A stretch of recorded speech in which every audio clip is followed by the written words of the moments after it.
Students, स्वागत है आप सभी का हमारे इस यूट्यूब चैनल पे। और आज का ये वीडियो हमारे क्लास 9th का सेकंड चैप्टर का ये तीसरा वीडियो है। तो आज के इस वीडियो में हम जानेंगे तत्व और यौगिक में क्या विभिन्नताएं होती हैं। ठीक है, जैसा कि हमारा टॉपिक है, आप देख सकते हैं यह है सारणी 2.1। ठीक है, 2.1 है जिसमें है तत्व और यौगिक में विभिन्नताएं। ठीक है, तो इसके पहले तत्व और यौगिक के बारे में जो हमारा वीडियो है, अगर आपने वो नहीं देखा तो पहले उसे देख लीजिए, जिससे कि आपको ये समझने में आसानी होगी। ठीक है, तो चलिए शुरू करते हैं आज के इस वीडियो और इस टॉपिक को। ठीक है, तो अगर आपने अभी तक हमारा चैनल को सब्सक्राइब नहीं किया है तो पहले चैनल को सब्सक्राइब कर लें, ताकि हमारा जो भी वीडियो आए सीरीज़ वाइज वो आप तक पहुँच जाए। ठीक है, तो चलिए शुरू करते हैं।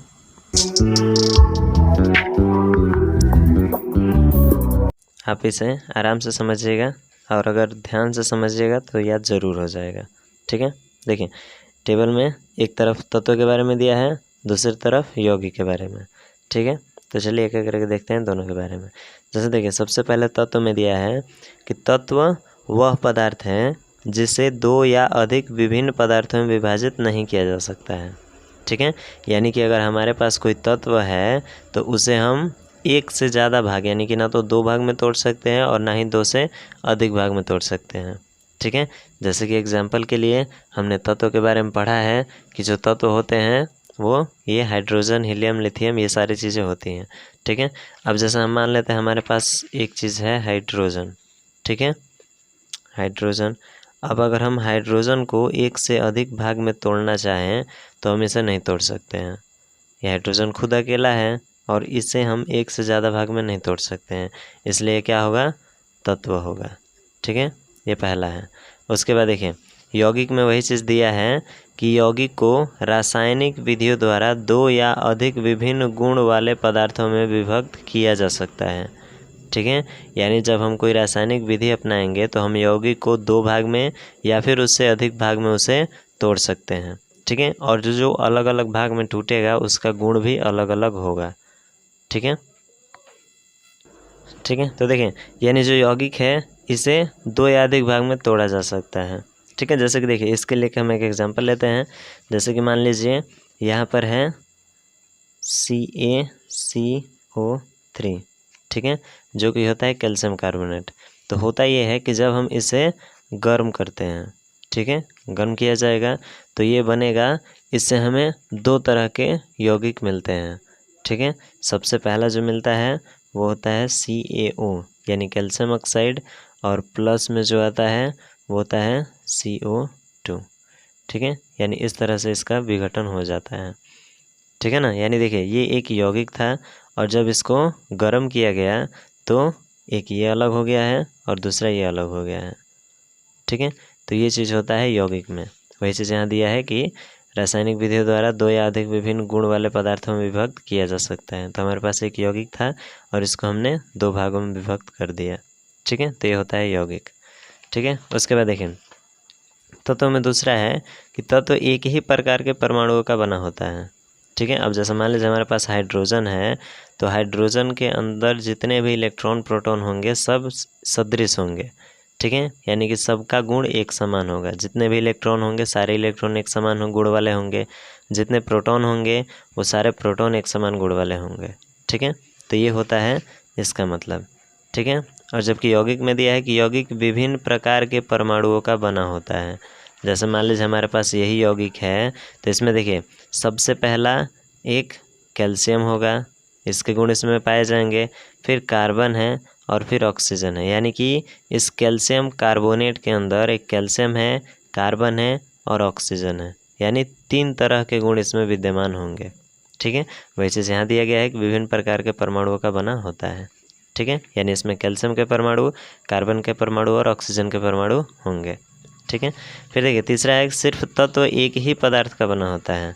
यानी जो तत्व होगा वो केवल और केवल एक ही पदार्थ का होगा। यानी वही बात है, जैसे हाइड्रोजन है तो ये केवल हाइड्रोजन का ही होगा।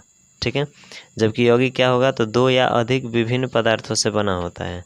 ठीक है, तो इसमें दो से ज़्यादा प्रकार के पदार्थ मिल सकते हैं। जैसे देखिए ये है कैल्शियम कार्बोनेट, तो इसमें कैल्शियम ऑक्साइड और कार्बन डाइऑक्साइड दो पदार्थों से मिल करके बना है कैल्शियम कार्बोनेट।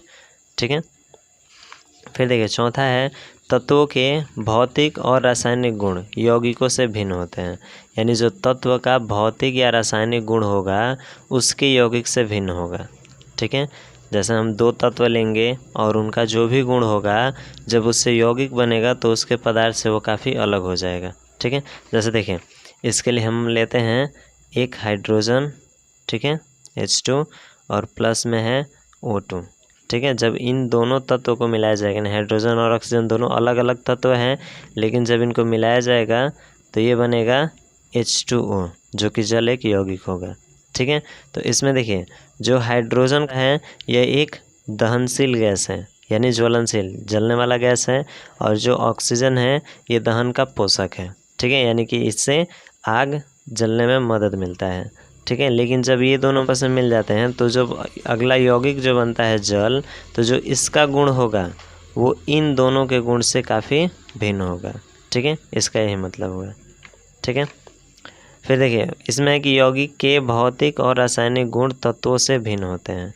वही चीज़ यहाँ पर भी है कि जो यौगिक का गुण होगा वो तत्व से भिन्न होगा। ठीक है, फिर देखिए पांचवा है तत्व का सूक्ष्मतम कण परमाणु कहलाता है। यानी कि जो तत्व जिन चीज़ों से मिलकर बना होता है वो परमाणु होता है, और वही यौगिक का सूक्ष्मतम कण अणु कहलाता है। ठीक है, यानी कि यौगिक जिन चीज़ों से मिलकर बना होता है वो कहलाता है अणु। ठीक है, यानी कि यौगिक का सबसे छोटा कण अणु होगा जबकि तत्व का सबसे छोटा कण परमाणु होगा। ठीक है, तो ये था तत्व और यौगिक में अंतर। तो इसे एक बार आप शुरू से फिर से देख लीजिएगा ताकि आपको काफ़ी अच्छे से क्लियर हो जाए।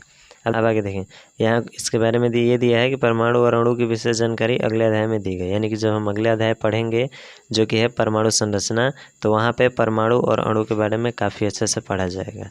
ठीक है, आप बस यहाँ इतना समझ लीजिए कि तत्व का छोटा कण परमाणु होगा और यौगिक का सबसे छोटा कण अणु होगा।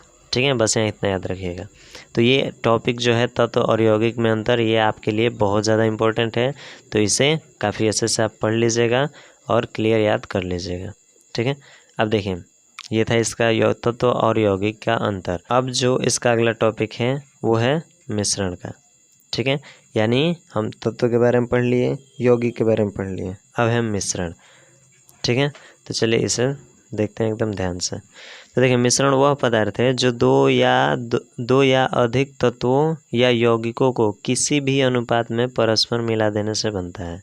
ठीक है, यानी इसमें क्या होगा, तो हम दो या उससे अधिक तत्व या यौगिक दोनों को मिला सकते हैं। ठीक है, और इनका जो अनुपात होगा वो निश्चित नहीं होगा। यानी कि हम यौगिक में ये पढ़े थे कि जब हम दो तत्वों को एक निश्चित अनुपात में मिलाएंगे तो यौगिक बनेगा, लेकिन यहाँ हम तत्व को या यौगिक को भी किसी भी अनुपात में मिला सकते हैं।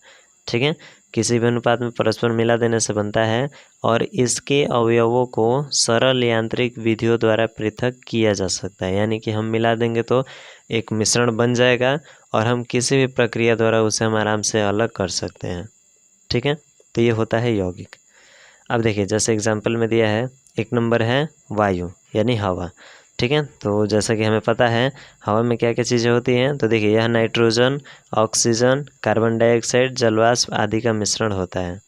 ठीक है, और इसके बारे में आपको इस चीज़ की जानकारी होगी। जो हवा होता है उसमें होता है नाइट्रोजन गैस, ऑक्सीजन होता है, कार्बन डाइऑक्साइड होता है, इसके बाद जलवाष्प और भी बहुत सारी चीज़ें होती हैं। ठीक है, यानी यहाँ होता है अदर गैसेस। ठीक है, तो हम अदर लिख देते हैं। अब देखिए जो नाइट्रोजन होता है ये होता है 78%।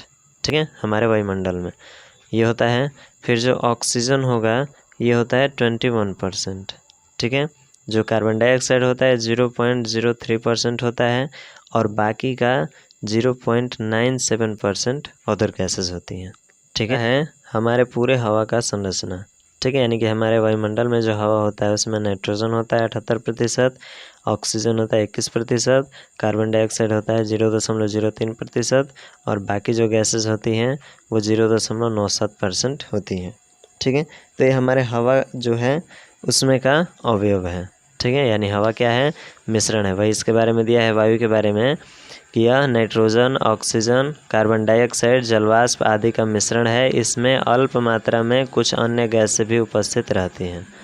ठीक है, फिर देखिए दूसरा बारूद है, ठीक है। तो बारूद के बारे में देखिए, यह सोरा जो कि पोटेशियम नाइट्रेट होता है, ठीक है, गंधक और कोयले का मिश्रण होता है। यानी कि सोरा में क्या क्या पाया जाता है, पोटेशियम नाइट्रेट होता है, गंधक होता है और कोयला होता है, ठीक है। इन सारी चीज़ों का मिश्रण होता है बारूद।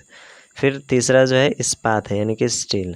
तो ये है लोहा, कार्बन और अल्प मात्रा में निकेल, क्रोमियम, मैग्नीज और वैनेडियम का एक मिश्रण है, ठीक है। यानी जो स्टील होता है इसमें क्या क्या पाया जाता है, तो देखिए लोहा, कार्बन और कुछ मात्रा में निकेल, क्रोमियम, मैग्नीज और वैनेडियम, ठीक है। ये सारी चीज़ें पाई जाती है इस्पात में यानी स्टील में, इसलिए ये सब क्या होते हैं, मिश्रण होते हैं, ठीक है।